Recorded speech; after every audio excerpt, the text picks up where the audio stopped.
vlog. So तपाईहरुले title चाहिँ देख्नुभयो होला आज चाहिँ हामी कहाँ गइराछौं भनेर.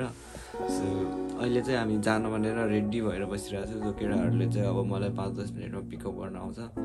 सो त्यहाँ उनीहरु खासमा यस्तो भएको हो कि हामी चाहिँ घुम्न जाने भनेर बसेको थियो. अनि अब सबैसँग गाडी छ नि त. अब कसको गाडीमा जाने कसको गाडीमा जाने भन्ने हुन्छ कि. अनि केटाहरुले चाहिँ जहिले पनि आफ्नो गाडी प्रिफर गरेर आउँछ. त्यही भएर मैले चाहिँ गाडी चाहिँ लगेको हुन्न. उनीहरुसँग चाहिँ म गइरहेको हुन्छु.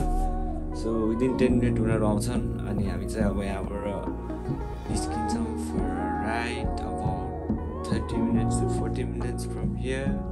अनि त्यो ठाउँ पुगेर चाहिँ हामी राइड गर्छौँ है त. सो यो भिलेज,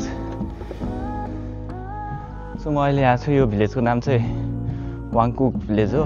यहाँ चाहिँ यो चाहिँ one of the traditional village हो. कोरियामा चाहिँ यस्तो भिलेजहरू चाहिँ अहिले देख्न चाहिँ पाउँदैन. पहिलाहरू चाहिँ बल थियो, अहिले चाहिँ पुरै के अरे एक्सटिङ भएर गइसक्यो. यहाँ चाहिँ यो भिलेजमा यस्तो छ कि पुरानो पुरानो कल्चरस टाइपको चाहिँ घरहरू छ. यो भयो यस्तो छ. अहिले यसमा देखाउन खोजेको चाहिँ पहिलाहरू कोरियनहरू use to live like this types of village हो क्या. अनि यो चाहिँ पुरै टाइलहरूले त्यो टाइपिङ गरेको चाहिँ घरहरू छ. त्यो भयो त्यो चाहिँ खासमा यो चाहिँ त्यो चाहिँ चामल राख्ने होला समथिङ. पहिला हाम्रो गाउँघरतिर मैले देखेको थिएँ कि. अनि त्यस्तो टाइपको थिङ्सहरू चाहिँ यहाँ चाहिँ रहेछ. म चाहिँ किन यसरी बोलिरहेको छु भने चाहिँ म लास्टै साइकल त चलाएर लास्टै थाकेर चाहिँ अहिले यसरी बोलिरहेको छु. केटाहरूमा कुरेर बसिरहेको छ.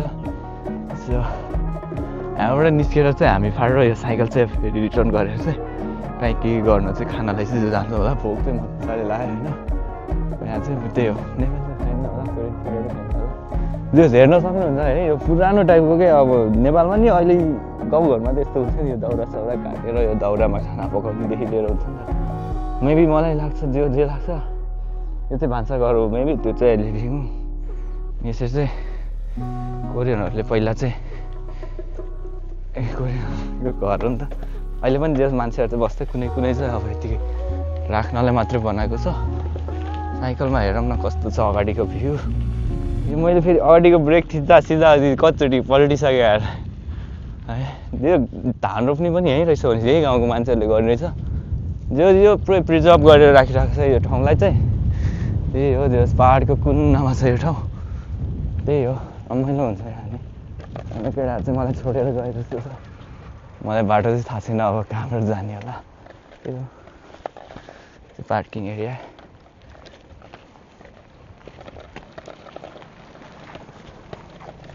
गाडीहरू पनि आउँदैछ. सक्दैन क्या उकालो त.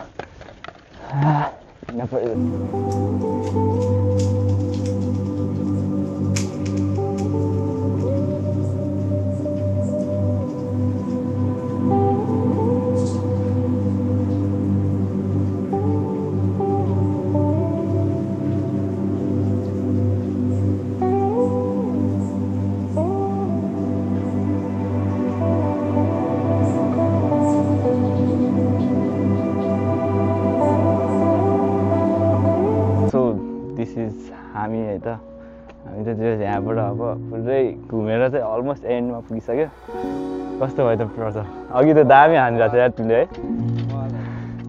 So this is how it looks like के. अब यो चाहिँ इन्टायर लेक चाहिँ यसरी थियो. यस्तो छ. जस्ट हामी चाहिँ वहाँ पर त्यो देखिरहेको छ नि टावर जस्तो. वहाँबाट चाहिँ स्टार्ट गरे हो. एक राउन्ड घुमेर यो गाउँ सब पुरै घुमेर चाहिँ यहाँ पुगेर चाहिँ यस्तो थकायो. यहाँबाट फर्केर फेरि वहाँ जाने हो. वहाँ एकजना पूजा छ. अब लास्ट टाढा रहेछ. कहाँ हो मान्छे? यहाँनिर बसिरहेको छ. त्यो चाहिँ इन्टायरली यस्तो भयो होइन.